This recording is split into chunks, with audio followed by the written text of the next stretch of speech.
દરેક વિદ્યાર્થી મિત્રોનું યુનિક એકેડમીમાં હાર્દિક સ્વાગત છે. આપણે આજે ઇંગ્લિશ ગ્રામરના નવા સબ્જેક્ટ, નવો ટોપિક આર્ટિકલ્સ, બરાબર. તો હવે આપણે આર્ટિકલ્સમાં આજે આપણે જોઈશું એન આર્ટિકલ વિશે, બરાબર. કેમ કે કોમ્પિટેટિવ એક્ઝામમાં આપણો આર્ટિકલ્સ તો કોમનલી દરેક એક્ઝામમાં પૂછાય છે.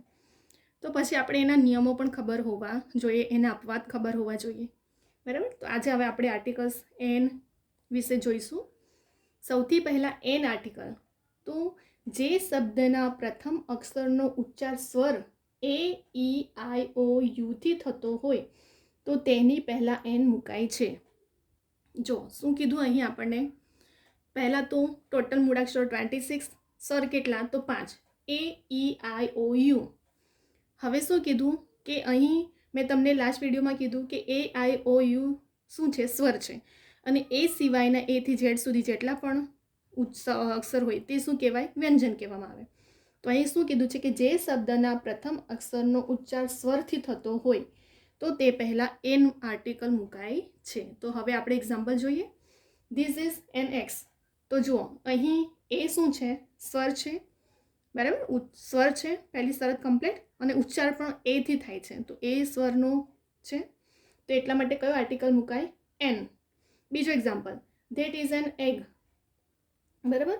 તો એગ, ઈ શું છે, ઈ આગળનો જુઓ સ્વર છે, આવી ગયો સ્વર, અને એનું ઉચ્ચારણ પણ શેનાથી થાય છે, સ્વરથી થાય છે, કેમ કે ઈ તો સ્વર છે, તો એના માટે કયો આર્ટિકલ આવશે, an. Manu has an orange. ચલો, ઓ શું છે, સ્વર છે, બરાબર, અને એનું ઉચ્ચારણ પણ સ્વરથી થાય છે, તો એન આર્ટિકલ આવશે, બરાબર. અહીં આપણા ત્રણ એક્ઝામ્પલ કમ્પ્લીટ થઈ ગયા. કે શું કીધું છે, અક્ષરનો ઉચ્ચાર સ્વરથી એ ઈ આઈ ઓ યુથી થતો હોય તો એના. અહીં જો એ ઈ ઓ છે સર, તો જે પણ બ્લેન્કની એક્ઝામ્પલની સ્ટાર્ટિંગમાં જે પણ વર્ડ હોય તે ઉચ્ચારણ સ્વરથી થતો હોય તો તેની આગળ એન આર્ટિકલ મુકાય છે. પરંતુ જેવી રીતે આપણે એના અપવાદ હતા તેવી રીતે એન આર્ટિકલના પણ અપવાદ છે. હવે આપણે જોઈએ એના અપવાદો. જો નામની પહેલાં વિશેષણ હોય અને વિશેષણનો પ્રથમ અક્ષર વ્યંજન હોય, જો ધ્યાન આપજો શું કીધું અહીં કે વિશેષણ હોય અને વિશેષણનો પ્રથમ અક્ષર વ્યંજન હોય, પણ તેનો ઉચ્ચાર સ્વરથી થતો હોય તો પણ એન મુકાય છે. જુઓ હવે અહીં કે અહીં જુઓ એન ઓનેસ્ટ મેન, આપણે એને હોનેસ્ટ નથી વાંચતા, અમુક સ્ટુડન્ટને તો એ પણ નહીં ખબર હશે કે એને હોનેસ્ટ વાંચતા હશે. આને રીડ કરીએ ત્યારે હોનેસ્ટ નહીં વંચાય, ઓનેસ્ટ વંચાય છે. તો ભલે એ તો કેપિટલ છે, તો તમે કહેશો મેમ આ તો વ્યંજન છે, પરંતુ એનું ઉચ્ચારણ જુઓ, હોનેસ્ટ નહીં વંચાય, ઓનેસ્ટ, ઓનેસ્ટ વંચાય. તો ઓનેસ્ટ એ શું છે, ઓ સ્વર છે, એટલા માટે એન આર્ટિકલ મુકાય છે. પડી સમજ. An ST bus. હવે એસ તો વ્યંજન છે, આપણે કીધું કે એ યુ આઈ ઓ યુ સ્વરથી થતું હોય તો એન મુકાય, તો એસ તો વ્યંજન છે તો એ આર્ટિકલ આવજો. પરંતુ અપવાદ શું કહે છે કે ઉચ્ચારણ સ્વરથી થતો હોય તો પણ એન મુકાય છે. હવે એસ ટી, તો આપણે ઉચ્ચારણ બોલો, એથી ઉચ્ચારણ થાય છે, એસટી એટલે એ, તો એ આર્ટિકલ આવ્યું. એ શું છે, સ્વર છે, એટલા માટે અહીં બંનેમાં એન તમારું આર્ટિકલ્સ લાગ્યો છે.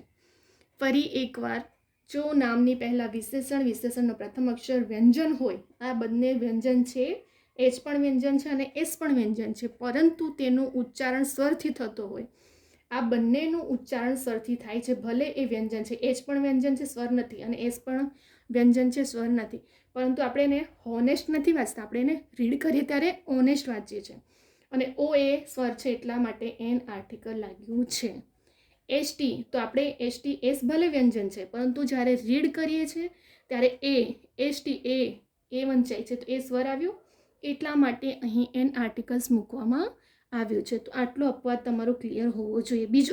બીજો એક અપવાદ આવે છે કે જે શબ્દનો પ્રથમ અક્ષર સ્વર એ ઈ આઈ ઓ યુ હોય પણ તેનો ઉચ્ચાર વ્યંજનથી થતો હોય, જેવી રીતે અહીં ઉચ્ચાર સ્વરથી થતો હોય તો પણ એન મુકાય છે, તેવી જ રીતે અહીં વ્યંજનથી ઉચ્ચાર થતો હોય તો તેની પહેલાં એ મુકાય છે. જો હવે ધ્યાન આપજો, શું કન્ફ્યુઝન થાય છે, ધ્યાન રાખજો. એ યુનિટ, યુ તો શું છે, સર, તો અમુક સ્ટુડન્ટ શું કરશે એક્ઝામમાં, ઉતાવળમાં સ્વર ધ્યાનમાં એના છે માઇન્ડમાં કે એ આઈ ઓ યુ સ્વર છે તો એની આગળ એન મુકાય, પરંતુ જુઓ ઉચ્ચારણ બહુ મેટર કરે છે આર્ટિકલ્સમાં. આપણે અહીં યુનિટ, યુ એ શું છે, વ્યંજન છે, આપણે રીડ કરીએ ત્યારે શું યુ ભલે સ્વર છે, પરંતુ જ્યારે રીડ કરીએ છીએ ત્યારે એની યુનિટ વંચાય છે. તો યુનિટ રીડ કરીએ ત્યારે યુ શું છે, વ્યંજન બની જાય છે એનું ઉચ્ચારણ. એટલા માટે પછી અહીં એન આર્ટિકલ નહીં, એ આર્ટિકલ આવશે. બરાબર. એવી જ રીતે અહીં યુનિફોર્મ, ભલે યુ એ સ્વર છે છતાં પણ આપણે ઉચ્ચારણ કરી જોવાનું. જો ઉચ્ચારણ કરતાં સ્વર આવે તો એન મૂકો, અને ઉચ્ચારણ કરતાં વ્યંજન આવે તો શું આવશે, એ આર્ટિકલ આવશે, અને સ્વર આવશે તો એન આવશે. સોરી, બરાબર. તો અહીં આપણે ભલે યુ છે, ભલે સ્વર છે, છતાં પણ અહીં એન આર્ટિકલ ન આવ્યું, એ આર્ટિકલ આવ્યું. કેમ કે અપવાદ છે કે ઉચ્ચારણ યુનિટ અને યુનિફોર્મ છે. યુ બરાબર, ઉચ્ચારણ કરતાં એ યુનિટ અને યુનિફોર્મ બને છે જે વ્યંજનમાં આવે છે. એટલા માટે અહીં એન આર્ટિકલ મુકાયું છે. કમ્પ્લીટ ઉચ્ચારણ બહુ મેટર કરે છે તમારું. અહીં પણ ઉચ્ચારણ ભલે વ્યંજન હતું, અહીં પણ વ્યંજન હતું, પરંતુ આપણે રીડ કર્યું ત્યારે શું હતું, ઓનેસ્ટ, એસટી, AIOUથી સ્ટાર્ટ થતું હતું. એટલા માટે અહીં એન આર્ટિકલ મુકાયું હતું. અને અહીં ભલે સ્વર છે છતાં પણ ઉચ્ચારણ વ્યંજનથી બને છે, એટલા માટે અહીં એ આર્ટિકલ મુકાયું. તો આ કન્ફ્યુઝન ના થવી જોઈએ. હવે બહુવચનમાં નામની પહેલાં એન આર્ટિકલ, જો એક આપણે એ આર્ટિકલ્સમાં બી હતું અને એન આર્ટિકલ્સમાં પણ છે કે બહુવચનમાં નામની પહેલાં એન આર્ટિકલ મુકાશે નહીં. જો રામુ સેલ્સ એપલ્સ, એસ લાગ્યો બહુવચન છે એટલા માટે એન આર્ટિકલ આવશે નહીં, ભલે સ્વર છે. આ બધા નિયમો તમને ખબર હોવા જોઈએ, નહીં તો તમે ઉતાવળમાં ફક્ત આગળનો સ્વર જોઈ લેશો અને મૂકીને આવતા રહેશો.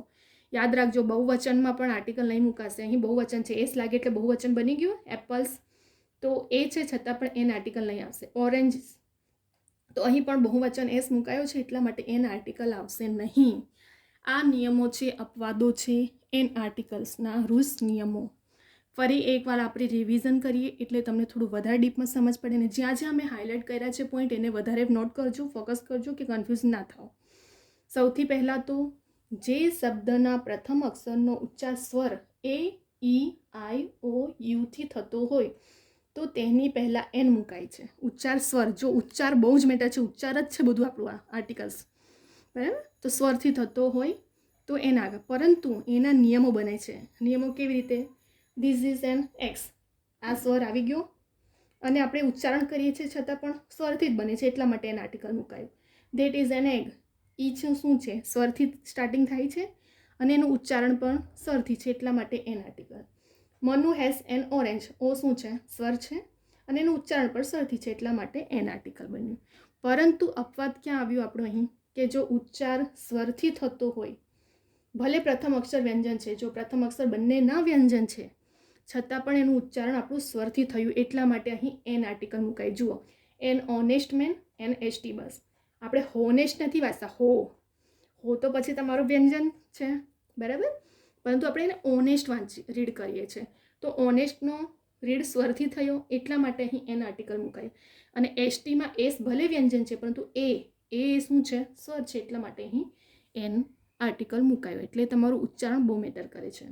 બીજો એક અપવાદ શું આવ્યો હતો કે અક્ષર પ્રથમ ભલે AIOUથી સ્ટાર્ટિંગ હોય છતાં પણ જો ઉચ્ચારણ વ્યંજનથી થતો હોય તો તેની પહેલાં એ મુકાય છે. જો અહીં ભલે આગળ હવે તમને મેમ AIOU છે તેને જ મુકાય ને, નહીં. અપવાદ શું કહે છે કે ઉચ્ચારણ શું મેટર કરે છે, કે અહીં યુ ભલે સ્વરથી સ્ટાર્ટિંગ થઈ પરંતુ ઉચ્ચારણ યુનિટ, બરાબર, એ વ્યંજન બની ગયું.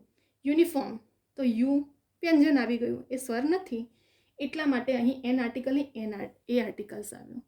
તો આ પણ એક નિયમ આપણો અપવાદ હતો. હવે બીજો એક અપવાદ કે બહુવચનમાં નામની પહેલાં એન આર્ટિકલ મુકાશે નહીં. કેમ કે જુઓ, રામુ સેલ્સ એપલ્સ, એ શું છે, બહુવચન છે તો પણ નહીં આવશે આર્ટિકલ્સ. આઈ એમ ઇટિંગ ઓરેન્જ, તો એસ લાગ્યો છે, બહુવચન બની જશે તો એની આગળ પણ એન આર્ટિકલ આવશે નહીં.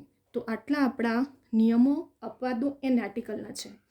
ટૂંકમાં સ્વરથી ઉચ્ચારણ થવું જોઈએ એટલું યાદ રાખજો કે તમે એક તો AIOUથી થતું હોય સ્ટાર્ટિંગ, AIOUથી અહીં પણ સ્ટાર્ટિંગ થયું પરંતુ શું થયું, ઉચ્ચારણ મેટર કરે છે કે ઉચ્ચારણ સ્વરથી થતું હોવું જોઈએ. અહીં પણ વ્યંજનથી સ્ટાર્ટિંગ હતી છતાં પણ એનું ઉચ્ચારણ શેનાથી બન્યો હતો, સ્વરથી, એટલા માટે એનું મુકાયું હતું. અને અહીં ભલે AIOU સ્વરથી સ્ટાર્ટ પરંતુ ઉચ્ચારણ એનું વ્યંજનથી થયું એટલા માટે. તો આ આખા ટોપિકમાં ઇન શોર્ટમાં કહીએ આપણે તો ઉચ્ચારણ જો સ્વરથી થતું હોય તો એન આર્ટિકલ મુકાય, અને જો ગમે ABCD વ્યંજન હોય પરંતુ ઉચ્ચારણ જો સ્વરથી નહીં થતું હોય તો પછી એ આર્ટિકલ મૂકવું. બરાબર, આટલું આપણે અહીં એન આર્ટિકલ કમ્પ્લીટ થઈ ગયું છે. તો વિદ્યાર્થી મિત્રો, તમે સ્ક્રીનશોટ લઈ શકો છો અને વિડીયો ડાઉનલોડ કરી લો. અધરવાઇઝ તમે નોટબુક કે રિવિઝન માટે પોઈન્ટ ટુ પોઈન્ટ દરેક હાઇલાઇટ નિયમો એને અપવાદો ધ્યાન રાખો, જેથી કરીને તમને થોડું યાદ રહે એક્ઝામમાં પણ. નહીં તો અમુક સ્ટુડન્ટ આજ સુધી શું નિયમો આટલું જ જાણતા હોય છે કે એ આઈ ઓ યુ સ્વર છે એમની આગળ એન મુકાય અને એને પછી બાકીના વ્યંજનની આગળ એ મુકાય, પરંતુ એવું નથી. અહીં અપવાદ આખું બદલાઈ જાય છે. બરાબર, કે ભલે એ વ્યંજનથી થતું હોય પરંતુ જો સ્વરથી ઉચ્ચારણ હોય તો પછી એન મુકાઈ જાય છે, અને ભલે સ્વરથી છે પરંતુ જો ઉચ્ચારણ વ્યંજનથી થાય તો એ મુકાઈ જાય છે. તો આ બધા કન્ફ્યુઝન પોઈન્ટ છે, એના નિયમો છે અને અપવાદો છે. બરાબર, તો અહીં આપણો વિડીયો કમ્પ્લીટ થઈ ગયો એન આર્ટિકલ્સનો પણ. હવે આપણે બીજા આર્ટિકલ્સ ધ વિશે પણ લઈને આવશું, બીજા બધા ગ્રામરના ટોપિકો પણ લઈને આવીશ અને એવા જ વિડીયો લાવીશ કે જે દરેક સ્ટુડન્ટ્સને, બરાબર, દરેક ક્લાસના સ્ટુડન્ટ કે પછી કોમ્પિટિટિવ એક્ઝામના સ્ટુડન્ટ્સને આ બધા બેઝિક રૂલ્સ નિયમો છે ગ્રામરના, તો એ બધું આખું પોઈન્ટ નિયમો એમના બધા ખબર હોવા જોઈએ. બરાબર, અને એવા જ ટોપિક હશે કે જે તમને પ્રિલિમ અને મેન બંનેમાં કામ લાગશે, તો ડબલ મહેનત પણ ના કરવી પડશે. આપણે અહીં પ્રિલિમ સાથે અને મેન સાથે બંનેમાં કમ્બાઈન્ડ, કેમ કે મેનમાં પણ બહુ ટાઈમ નથી મળતો, તો આપણી બંને પ્રિપરેશન કમ્પ્લીટ હશે ને આપણે મોડે ગોખવાની જરૂર નથી. આપણે ફક્ત એના નિયમો સમજો કે નિયમો શું કહે છે અને નિયમો પ્રમાણે જ તમે મૂકશો તો તમે ગમે ત્યાંથી પેપર સેટર ક્વેશ્ચન મૂકે આર્ટિકલ્સના તો તમે એને બ્લેન્કને કવર કરી શકો છો. અને માર્ક્સ એક પણ મોસ્ટલી સ્ટુડન્ટના ઇંગ્લિશ ગ્રામરમાં માર્ક્સ જતા હોય છે જ, તો આપણા માર્ક્સ ના જાય. આપણે ધ્યાન રાખીએ એના નિયમો અપવાદો વિશે. બરાબર, તમે આ વિડીયોને ડાઉનલોડ કરીને જોજો અને નોટમાં પોઈન્ટને હાઇલાઇટ કરો, જેથી કરીને એક્ઝામના ટાઈમે ફક્ત રિવિઝન કરવાનું રહે. તો અહીં વિદ્યાર્થી મિત્રો, તમને આ વિડીયો ગમે તો લાઇક કરો, શેર કરો, કમેન્ટ કરો અને બીજા બધા સ્ટુડન્ટને પણ શેર કરીને પહોંચાડો આ વિડીયો. બરાબર, અને સબસ્ક્રાઈબ કરો આ ચેનલને. બરાબર, જેથી કરીને તમને દરેક વિડીયોના સબસ્ક્રાઈબ કરીને નોટિફિકેશન બેલ આઇકન ઓન રાખો, જેથી જેટલી પણ કોમ્પિટિટિવ એક્ઝામનું જેટલી પણ અપડેટ થાય તે તમને તરત મળી શકે. અમુક સ્ટુડન્ટ પછી મને પૂછતા હોય છે કે મેમ આ ફોર્મ ક્યારે નીકળ્યું હતું, આ ફોર્મ ક્યારે આવશે, તો એ બધું તમને ઇન્ફોર્મેશન પહોંચતી નથી, એનો મતલબ તમે અપડેટ નથી. તો તમે જો આ સબસ્ક્રાઈબ કરીને રાખશો તો જેટલા પણ હું અપલોડ કરું છું કોઈ પણ કોમ્પિટિટિવ એક્ઝામના રિલેટેડ ઇન્ફોર્મેશન તો તમને તાત્કાલિક મળી શકે છે જો તમે નોટિફિકેશન બેલ આઇકન ઓન રાખશો સબસ્ક્રાઈબ કરીને. બરાબર, અને મારી યુનિક એકેડમી જે ઇન્સ્ટાગ્રામની આઈડી છે, કોઈ પણ ક્વેરી હોય તમને એક્ઝામના રિલેટેડ તો તમે મને મેસેજ કરીને પણ પૂછી શકો છો, તમને શ્યોર સોલ્યુશન મળશે. બરાબર, તો અહીં આપણે વિડીયોને સ્ટોપ કરીએ છીએ. હવે આપણે નેક્સ્ટ વિડીયો લઈને આવશું બીજા બધા ટોપિક સાથે.